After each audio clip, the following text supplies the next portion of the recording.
Welcome to the Identity in Cybersecurity podcast, where host Ian Paterson talks to industry leaders about the cybersecurity problems that companies face today and the ways in which digital identity and digital identity technologies can help to solve these problems. The Identity in Cybersecurity podcast is sponsored by Plurilock, a global leader in behavioral biometrics, anomaly detection, and other identity technologies for cybersecurity applications. Here's our host, Ian Paterson, CEO of Plurilock. Welcome to the Identity in Cybersecurity podcast. I am your host, Ian Paterson. In this episode, I'm speaking with Ed Hammersla, cybersecurity expert who has had an incredibly wide and diverse body of experience spanning decades, all the way back to the 70s. That includes big names like IBM, NEC, and Forcepoint in both the commercial and government sectors. In this episode, we discuss how computing, automation, and the internet have changed identity in cybersecurity. Let's get to it.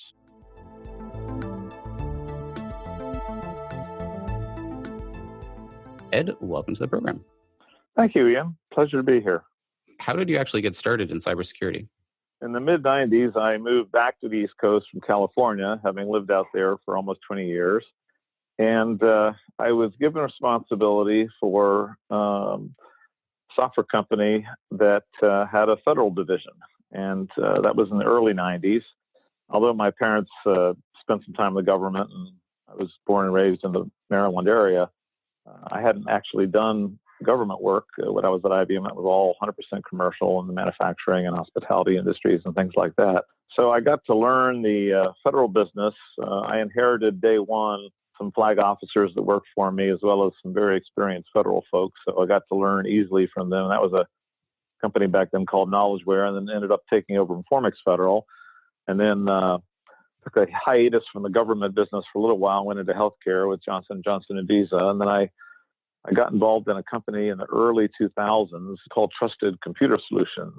And you had mentioned them in the intro, but essentially they use trusted operating systems to develop software that allowed intel agencies to share information. And of course, after the tragic events of 9/11, everybody, at least in America, became painfully aware that intelligence agencies needed to share information in a much more effective way than they had been.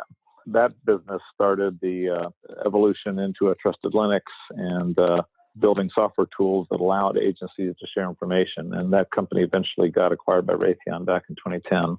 So I guess, more directly in government and security since the early 90s, but I started in computers in the late 70s with IBM, and we then used to call application software for manufacturing companies. How has the industry changed over time? I mean, obviously the hardware and technology has shifted dramatically, but particularly in the last 10, 20 years, what are the big changes that you've noticed? I mean, unquestionably, the biggest change is the internet and how that's changed essentially everything. I'll come back to that in a minute because it has more direct bearing on security and identity that we'll be talking about later. The other thing that I've observed is that the principal business processes that businesses and government organizations employ all became automated as early as the late 90s, early 2000s. And what I mean by that is business processes such as order processing and inventory control and invoicing and all those things, which, believe it or not, at one time were manual or partially manual, all became automated. There became a little lull in the late 90s, early 2000s, and some devaluations in the market for startups because there was a feeling among investors and others that all the big plays in software are gone. And, everything that's been automated has already been automated. Now there's just niches out there. But a few years later, the light went back on and people realized that software eats everything. And the advent of the handheld phone, or commonly the iPhone or Android, really proved that. I mean, I've heard friends stand up at conferences and say, listen, I used to drive around in my car, and in the back of my trunk, I had a map and a compass and a flashlight. And of course, that's all software on my phone now. That sort of kicked off another round of growth. So I think the ubiquitous nature of software eating everything, the internet, and then the growing business processes that receive automation would probably be the three biggest. So it seems to me that business process automation has had a huge impact on the amount of data that gets stored by businesses, and particularly data that gets stored in forms that are more easily accessible, obviously, to the business itself, but then also to adversaries who want to have access to it. I guess with the changing in the IT structures that have occurred over that time, what have you noticed about the threats to the businesses that have changed during that same time period? It's a great question, Ian. One way that I've heard it described is that in the computer industry, we started with two trust models and promptly broke both of them. The first one was what you might call the old mainframe model, where we had one central computer with all our data, all our processes, everything was important in one raised floor, locked environment, and we accessed that via dumb terminals. So, in the 50s and 60s, if you went in and stole the computer terminal off somebody's desk, it wasn't worth anything because all the data was back at the host and you couldn't access it without the proper credentials, passwords, etc. Right? But of course, the advent of client server broke the mainframe apart and we moved data out to the enterprise to the point now where no self-respecting CIO could say that they know where all their data is anymore. At the same time, the PC launched and came into existence, and as the name implies, initially, it was a personal computer people kept in their dens and under lock and key and used it to do their taxes or whatever. But, in the same time we were moving data out of the mainframe environment to departmental users, we also lashed up all the PCs to the internet. So then we find ourselves in the modern computing environment with really no built-in security controls in either one of those architectures. So we've been scrambling for the last couple of decades to retrofit two different environments with security controls. And as the facts bear out, we're maybe slowly gaining, but we've been losing for a while. How does digital identity fit into that? Because it seems like historically we've had data, it's been accessible by a few people simply by the nature of it being physical. Then it turned digital, and so you have greater access to it. Now it seems like the questions that we're faced more with are who is accessing that data? Are they the right person? What are your thoughts on access to data today versus maybe the way that it was 10 years ago? And then how does that trend for the next 10 years? I'm a person that's been a subscriber to the New Yorker magazine since 1969, and probably some people will remember that in 1993 they had a prophetic cartoon in there with a couple of dogs sitting in front of the computer terminal, and one of the dogs says to the other dog, "On the internet, nobody knows you're a dog." I say it was prophetic because in 93 the internet was sort of a brand new thing, at least to most people, and yet here we are 20 something years later. Not only is that still true, but it's worse. Now you don't even know if it's a living, breathing mammal. I mean, it could be bots, it could be anything. So digital identity, lacking some anchor into human behavior or human reality, is a very dangerous thing. And, one of the effects we see today is all the concern about manipulation of populations and elections and this, that, and the other thing with basic messaging, because when you see trends happening in social media, you really don't know if that's truly a million people or if that's a small handful of people with a few million bots behind it, right? So digital identity has become extremely unverifiable. And, one of the great needs of today's security environment in the cyber world is to begin to anchor identity back to some human characteristics when possible. Are you seeing that there are tools or techniques there that are doing a better job than others? Well, yes. The kind of technologies that begin to attach identity to a particular human being, so we have greater confidence and assurance that who we're interacting with online is indeed that person.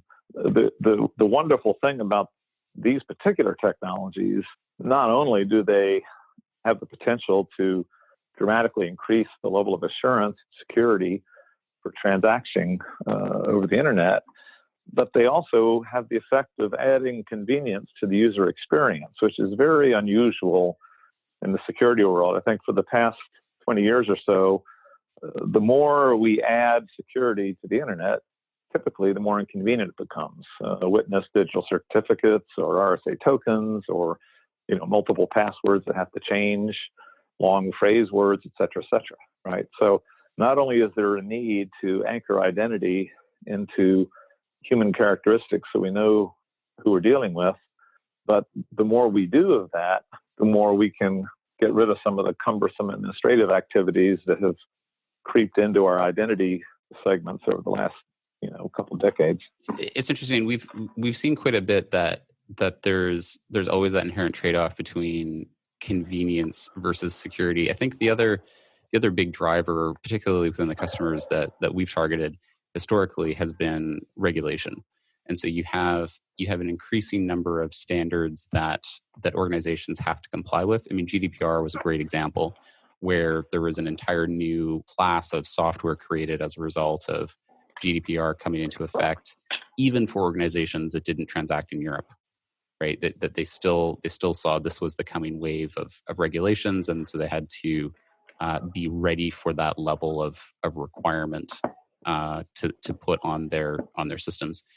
I guess in the three drivers of addressing security threats, still enabling business to happen, i.e. convenience, and then the third, which is complying with regulatory standards or bodies. Do you see that there's any one that's superseding the other? Probably the resiliency factor, the ability to be able to continue to conduct business in a compromised environment is probably the number one thing. I mean, we're going to have threats always, right? I prefer the healthcare analogy for cyber than most, which is the notion that if I as a human being said I would never get sick another day in my life, you wouldn't believe me. But yet businesses continue to think that, well, I'm not going to get hacked. And we live in a world full of threats that sees no end to the creativity and the number of threats coming. Another quote that I always liked was a former CIO of the FBI said, we've never been able to get rid of crime in the physical world. What makes you think we'll ever get rid of it in the cyber world, right? So I think threats are ongoing, and I think they always continue. But the ability to be resilient in business turns out to be the number one characteristic that both government and commercial organizations want. Regulations can be a two-edged sword, to pick the third pillar you mentioned, right? On the one hand, they can be good in allowing similar patterns and uses to take place. But the old saying, I love standards, there's so many to choose from, right? The other thing that can be dangerous about regulations is sometimes they can force organizations to spend money on things that aren't the most effective use of funds. And a constant complaint I hear from friends in the CISO community, particularly in the defense industrial complex, is that the problem with regulations is it forces me to spend money on something where I know if I spend that same dollar on something else, I'll create a safer environment for my enterprise. So, I think compliance is good in some cases. It can be bad. So it's one of those things to watch. But, I think the enterprise resiliency and the being able to function in conflicted space is probably, the number one. User convenience and operational convenience sort of plays into that. So it's interesting. I think that because of your experience, you've actually had kind of a unique view into seeing what government buyers are looking for as well as commercial buyers. So in your mind, what are the differences that you see between securing digital identity in a government setting versus in a private commercial setting? The environments are a little more diverse in the government arena, actually. I think sometimes in commercial, you have certain environments where it's absolutely critical that identity is maintained, classified environments, et cetera. And then you have others which are maybe less critical. But you also have a scaling and compliance issue in government that is a little more daunting sometimes than commercial. While commercial compliance may be something that's important, many government agencies have no choice but compliance. So the product development teams, product management teams really have to work in cooperation with the government standard makers to make sure the software is being built in a manner that is consistently compliant with government regulations. And those government regulations are often changing, particularly in the classified world. There's this sort of notion in the information assurance community of raise the bar. So there's a constant desire for government assurance people to make environments more secure than they have been in the past as the threats increase. In both cases, commercial and federal, scalability is a big issue. And, we mentioned convenience, but convenience actually has a big factor on scalability. When you say the word scalability in the world of software or security, most people's thoughts run to volume, number of transactions, number of data points, size of databases, that sort of thing, or, size of bandwidth. But actually, effective scalability also means the ability to manage and administer a large system of users. When you have 500,000 users or 1 million users or 200,000 users on one system, how you administer that, how you update it, how you effectively manage that with a small, effective staff instead of, enlarging the bureaucracy to do so becomes really important. It's been quite interesting, particularly with organizations that we've been dealing with. The single biggest driver to vendor selection has been around automation. And so, to your point, how do you do more with less? How do you actually leverage the technology and not have the technology leverage you? Even still, I think that there's a requirement for a base level of staff needed to secure an organization, particularly mid-sized or enterprise. So given that there are over 1 million cybersecurity jobs left unfilled this year alone, how do you think about cybersecurity hiring for organizations that need talent, are having difficulty in getting it in the door? What have you seen that actually works to staff up in a very competitive hiring market? The classic way the technology industry has dealt with this problem is automation, right? I mean, instead of having 100 people typing out invoices, you have the computer print them automatically. The problem with that in cyber is that the processes in cyber are so dynamic and change so rapidly and are so unique to each organization and application. It becomes very difficult to automate that. And I don't know that anybody seriously thinks we can get to a level of real automation in cyber, but what we can do is tool it up a bit. And by tool it up, I mean supply security professionals, CISOs and their staffs and others with tools that speed up their ability to react to threats and speed up their ability to manage secure environments. Someday those tools can be linked together and provide some level of automation. But at this time, the best thing we can do is look for productivity tools and, try to think about eliminating some of the older approaches to security that may in fact be lessening our security posture rather than enhancing it. There was a movement a while back, and I can't remember the name, but it had a catchy name like less tools, more security kind of thing. And the notion was that, we've all been brought up to think of defense in depth, and you never want to let go of any kind of security mechanism. But in fact, some of the security tools, particularly if they've not been maintained and they've been in the enterprise for a while, may actually be providing vulnerabilities and attack paths for threats that are not there. So, the ability to audit tools. I know the MITRE guys are working a lot on security tool audit positions of saying, what are the tools you have, and are they really providing security, or are they just providing vulnerabilities for attackers to look at? It's important to kind of take new approaches towards security, and the whole identity portion of the security market is one that is really ripe for innovation now. I mean, it's probably, the username password construct is now probably 20, 30 years old, and it's really not changed that much. And I think one can argue that the 9 billion segment of the cybersecurity industry that is in identity management is mostly built around trying to make the username ID password construct more secure. And in fact, really that, biometrics and behavioral biometrics, the kind of things that are coming to fruition now are probably a better kind of technology to begin changing things on. So that kind of leads me into more of a tactical question. But if you were thrust into a mid-sized financial institution and you were hired as CISO to help right the ship, what would a 30, 60, 90-day plan look like? What are the key priorities for you that you'd want to investigate in any new organization that you get into?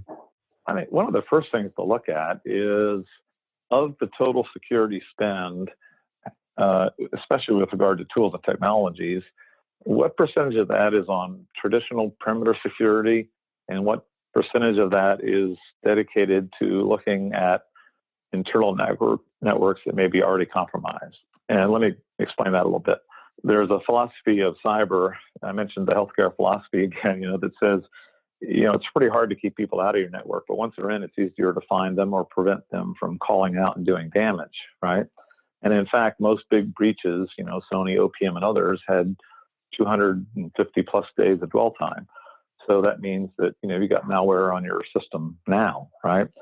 And, every time we go down this path, we get a lot of heads wagging yes, but when you look at the data, the industry still spends, upwards of 75-80% of its budgets on perimeter software, firewalls, advanced firewalls, et cetera, right? So you need a perimeter, but long gone are the days when you could trust perimeter software to keep you secure.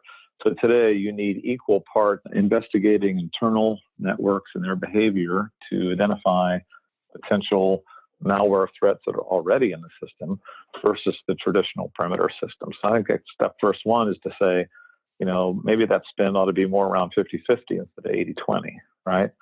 And then take a look at the perimeter tools and see how many of them have been there for a long time and are really, doing something useful for them versus, how many folks do you have on a CISO staff that are doing nothing but trying to find malware already in the network?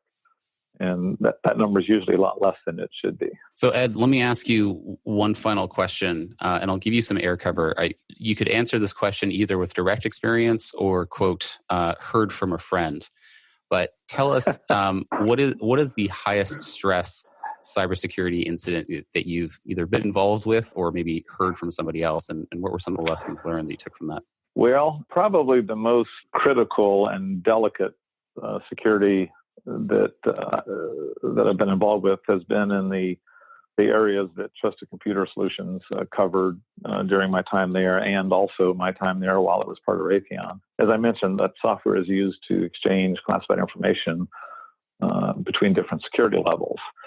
So the concern for any sort of compromises in that assurance level is very severe, as you can imagine.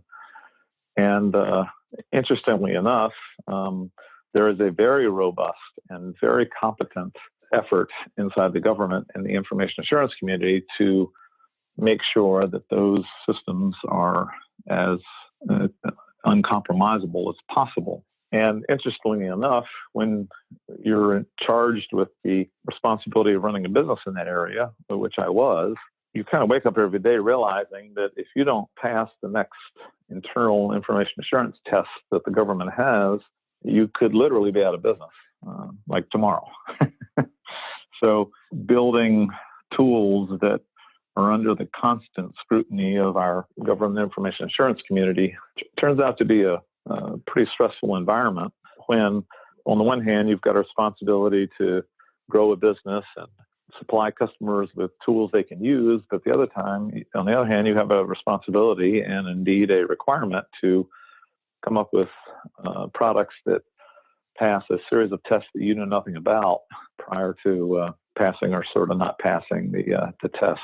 So that was a source of sort of constant reminder that we have to be on our toes at all times. And I've been in software since, like I mentioned, the 70s, and as you mentioned, there's always this trade-off between convenience, ease of use, and security. And I would say, at least based on my experience in the cross-domain world, that window is the narrowest I've ever seen. Meaning, if I tweaked my tools a little more toward the security window, they would be so expensive and so cumbersome to use, they wouldn't be effective. And if I relaxed my security a little bit in favor of convenience, I wouldn't pass the stringent requirements needed to operate in that environment. So that's probably the most ongoing challenging environment that I can think of. Sounds like a professional tightrope walker. I've never used those terms, but it's pretty accurate. Well, Ed, listen, really appreciate your time. Any last words for the CISOs listening on how to better protect their organizations, things that they can put into practice in the next 30 days? I'd turn myself inward and look at the networks that I already have, and I'd quickly as I could move toward anchoring identity into human characteristics to lessen the bot and automated attack vectors. Sounds great. Ed, thank you so much for your time.